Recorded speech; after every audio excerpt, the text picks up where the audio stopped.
48. Gryph only felt the pain for a second before his soul left his body.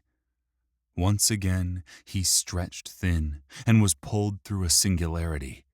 He was energy, and he was descending fast. As he approached the pinprick of light he knew to be his respawn point, he brought all of his focus to bear. If he was right, this was the critical part of his plan. The point of light expanded from a single star into a swirling cloud of interstellar gas. Within the endless nebula were two single points of light. Gryph focused on them. There had to be a way to tell which one was which. The first orbited near the edge of the nebula and shone an intense white. Looking upon it, Gryph felt longing and comfort. This was where his soul wanted to be, a realm of life and wonder. The other point was a dark mass of seething blue and black. It stood out not due to its brightness, but due to the hole it produced in the light of the nebula. It was a place of rage and anger, and every photon of Gryph's being spasmed away from it. This is where he would find Wick. He turned himself towards the darkness and zipped faster and faster towards it. His soul screamed at him to turn away, but his mind was the master here. The blue-black sphere was all of reality now, larger than the largest star in his own universe. It now was the universe, a universe of anger, hate, fear, and pain. Gryph doubled down and surged forward. As he got close, he eased back. This time, when he landed, he would land softly. He could not risk the painful entries he'd experienced the last two times. He hit the surface of the seething black star and passed through with a snap. His mind receded from the universe to the local, and, once again, he was in his own body. His landing wasn't pretty, but he stayed on his feet. The surrounding energies dissipated, and he looked about. What he saw stunned him. His expectations had been that the Mindverse would be some kind of hell realm, like the one through the portal Avernerius came from.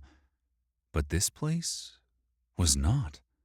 This place was a wonder. He was in a grassy clearing in an ancient forest that reminded him of the old woods of Europe. In the distance, snow-capped peaks kissed the sky, and mountain streams fed down into a thin alpine lake. A tower shot upwards from the far shore of the lake, piercing the morning like a beacon. He got to his feet and pulled his new spear from his inventory. This place was just too normal, too nice. Why would the Barrow King's mind create such a place? Gryph did a slow circle, keeping his weapon ready. Everywhere he looked, he saw more wondrous nature. Woodland animals hopped and grazed, birds chirped, and brooks babbled. He walked towards the tower in the distance. He wondered if this was what the Barrow had looked like all those millennia ago, when it had existed on the surface. But doubts crept into his mind. This spire was tall and elegant, a natural extension of the surroundings, as if it had grown directly from the land. It sure did not feel like the hellhole he'd spent the last several days in. He ran and sent mana into his boots, doubling his speed. Normally, he'd opt for stealth, but he had no idea how much time Wick had left. He didn't plan to waste any more. The world zipped by, and he refilled the power of his boots twice. After a time, he came to the edge of the forest and the edge of the clearing that sprouted the tower. It was hundreds of feet tall and made of shining white stone. A circular wall surrounded it, creating a massive green courtyard. An open set of gates led into the courtyard. Gryph dropped down into stealth and made his way through the gates. He saw nothing and no one. Was this the right place? Had he chosen wrong when he floated through the nebula? Had he sentenced Wick's soul to a permanent death with his error? He refused to let himself wallow down that path. If he had chosen wrong, there was nothing to be done now. He had to move ahead with faith. Wick was here. He had to be. Gryph ducked low and sprinted across the sward of green between the gate and the tower itself. If hidden snipers lurked, this would be their chance to strike. Gryph forced himself to focus, and soon his breathing relaxed. He came to the base of the tower and crouched at the left side of the heavy wooden doorway. A glance back and forth told Gryph he was still alone. Was it going to be this easy? Was the Barrow King so sure that his private realm, this pocket universe, was secure that he had no guards, no security? Still in stealth, Gryph reached his hand towards the large handle on the door. A moment before his fingers touched the metal ring, the door eased open on well-oiled hinges. Gryph jumped back startled and held his spear in a fighting stance. Almost more unnerving than the door's movement was the complete lack of noise. How could such a massive door be so silent? The door opened, and Gryph saw a humanoid figure backlit by many torch-bearing wall sconces. His hands gripped the shaft tighter, and he sent mana into the tip. "Oh, you're here!" said a high-pitched voice that cracked as if its owner were on the cusp of puberty. "I've been waiting so long!" Of all the things Gryph had expected to emerge from the tower, a 14-year-old boy had not made the list. But as the figure emerged into the light, that is exactly who greeted Gryph. "My name is Simon," said a sandy-haired boy with the thin, gangly limbs that made the early teens a time of clumsy nervousness. "Would you like to come in?" Gryph said, standing at his full height and clutching the spear tighter. For the next several moments, man and boy just stared at each other. "Are you slow or something?" Simon said, in the typical tone of the irritated adolescent. "Great. Alone all these years, and I get an idiot as my first friend." "Who are you?" "Oh, good. You do talk. I'm Simon, but we already covered that, didn't we?" In an almost comical way, Gryph backed up, looked up and down the tower, and turned around in a 360-degree circle. Something just wasn't right. Simon stared at him in a way that was both curious and condescending. Finally, the kid snapped, bringing Gryph's attention and annoyance back to him. "Hello, Sir Knight. Would you like to come in?" Gryph gave the kid a look that suggested he shut up, and Simon pouted. "You're here to see him." "Him?" "His Majesty, the great and powerful Utserio." "I don't know who that is. I'm here to find a friend. He was taken here against his will by an entity known as the Barrow King." "Yup, that's him. But I always thought that name sounded stupid. I mean, of all the names you could choose to go with, you choose the Barrow King? Seriously." "Kid," Gryph said, moving to grab the annoying adolescent by the arm. "Time to focus." Simon lurched away from Gryph's grasp. It reminded Gryph of a childhood friend who never liked being touched. Years later, Gryph had learned that his friend had suffered abuse. "Sorry, I won't touch you. I don't have a lot of time. Is he here?" Simon harumphed with such drama that Gryph was surprised the kid didn't pull something. But eventually, he tossed his head back in a "follow me" gesture and walked into the tower. "Okay," Gryph muttered to himself and looked around one last time. He was almost certain he was being punked, but further surveillance proved fruitless. Knowing that he would regret it, Gryph stepped over the threshold and into the tower.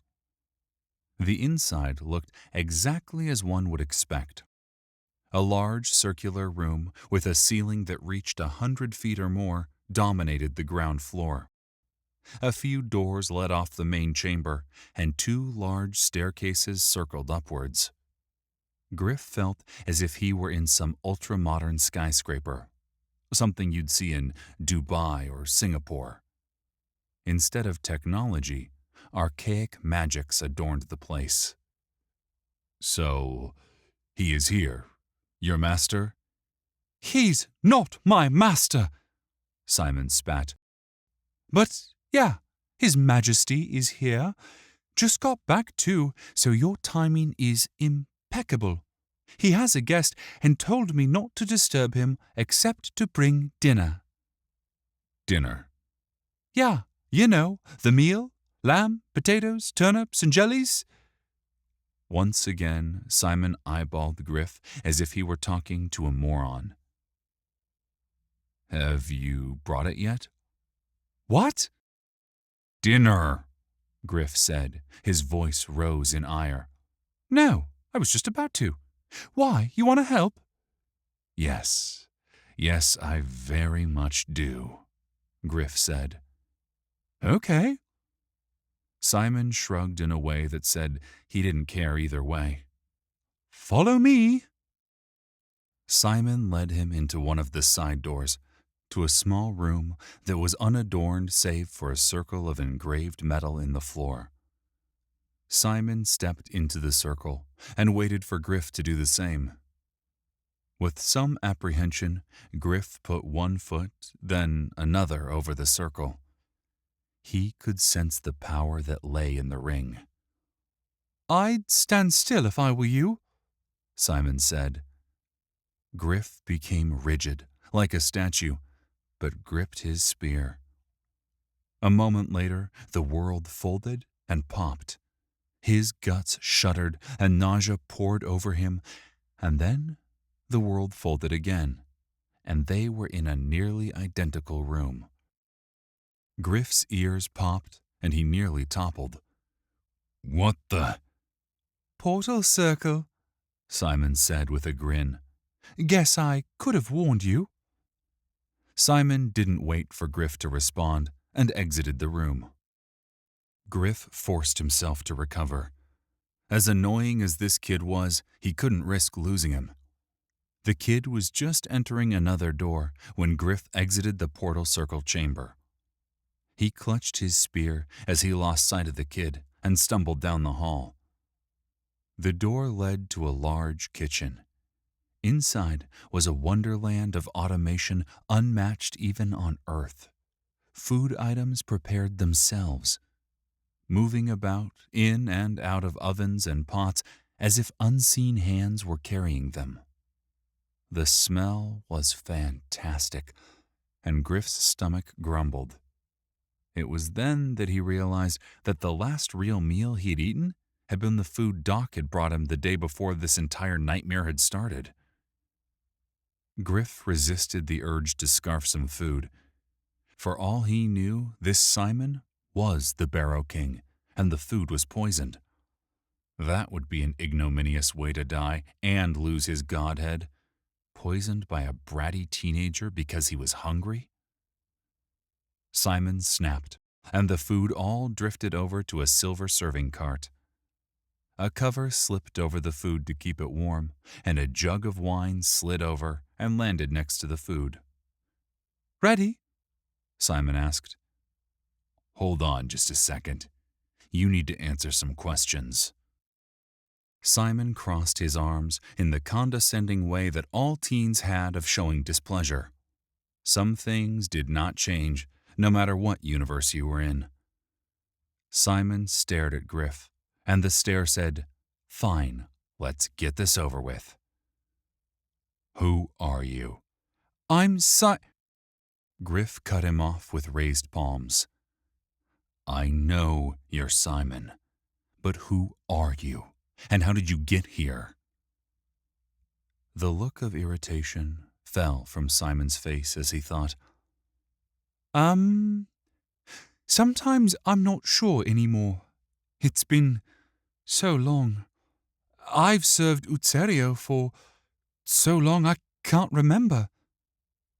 The memory seemed to touch something painful inside Simon, and his cocky demeanor returned. "Why are you asking me this?" "Because there is something off about this place." "Yeah, it's boring." "Yeah, it is." Gryph thought as his mind worked. "You said your Utserio just got back." "Yup." "From where exactly?" Simon shrugged. "I don't know. He goes away and comes back. He usually brings a friend. I bring meals for a few days, then the friend goes away, and for a while Utserio is happy. Then he isn't, and he goes away again. He doesn't bother telling me his schedule."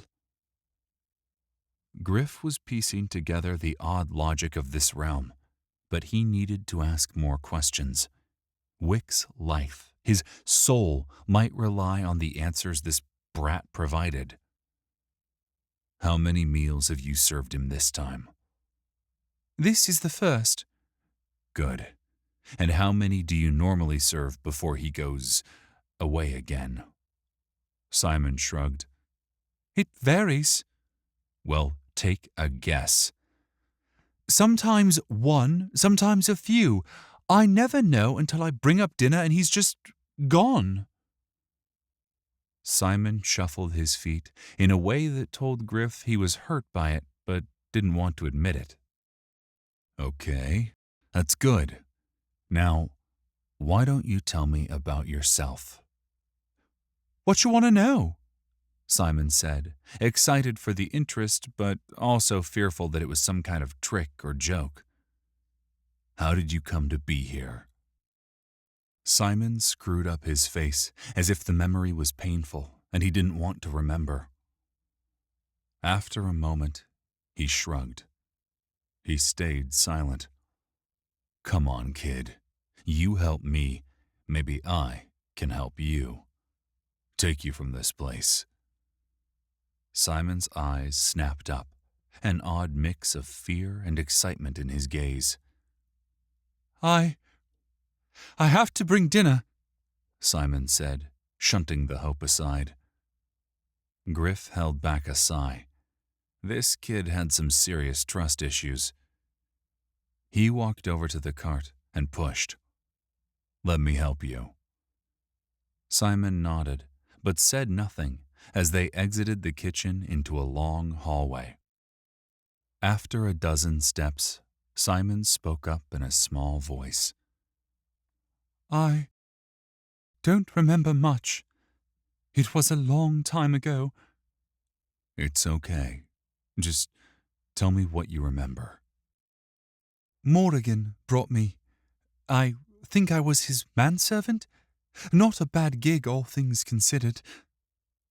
Gryph wasn't sure why, but the name Morrigan made his skin crawl. Was it a name he'd heard Wick say? Or maybe Ovidum? He didn't know. He knew he had to ask, and hoped that the question didn't set this sullen teen down the wrong path. "Who is Morrigan?" Simon's gaze snapped up at Gryph, an incredulous look painted across his face. The boy stopped and fidgeted back and forth, as if wanting to run but fearing the consequences. It's okay, buddy. I'm kinda new to the realms. Simon's eyes went wide in excitement. You're from the Outer Realms? Wow. Something like that. Regardless, I'm not up on current events. I promise, someday I'll tell you about my home. Okay. Simon said, and nodded in excitement. Well, Morrigan is one of the gods. Soon he will be the High God. That's why we came here. Utserio is a very powerful wizard. He knows secrets that nobody knows, not even Morrigan. Morrigan wanted to learn, and for a while Utserio taught him. Then, Simon stopped, as if the next part was painful. Then? Gryph prompted. Then they got in a big fight. Simon held his head, as if hit by a sudden migraine. It's hard to remember sometimes. I think they fought. Then Morrigan went away and left me here with Utserio. I think that was a long time ago. He stopped again, almost falling over in a faint. Whoa, I got ya, Gryph said, lunging out to catch the kid. Simon jerked from his touch again, and Gryph released him. After a moment, Simon seemed to regain his composure and pushed the cart onwards. You know, Simon said, in an odd voice as if he had drifted light years away. I'm not even sure my name is Simon. Gryph felt tension rise in him as they got closer to the doors at the end of the hallway. Well, it's a good name. Yeah, the kid said as he pulled the cart to a stop and moved to open the doors. Gryph pulled mana into himself and clasped his spear. Whatever lay beyond these doors, he would be ready.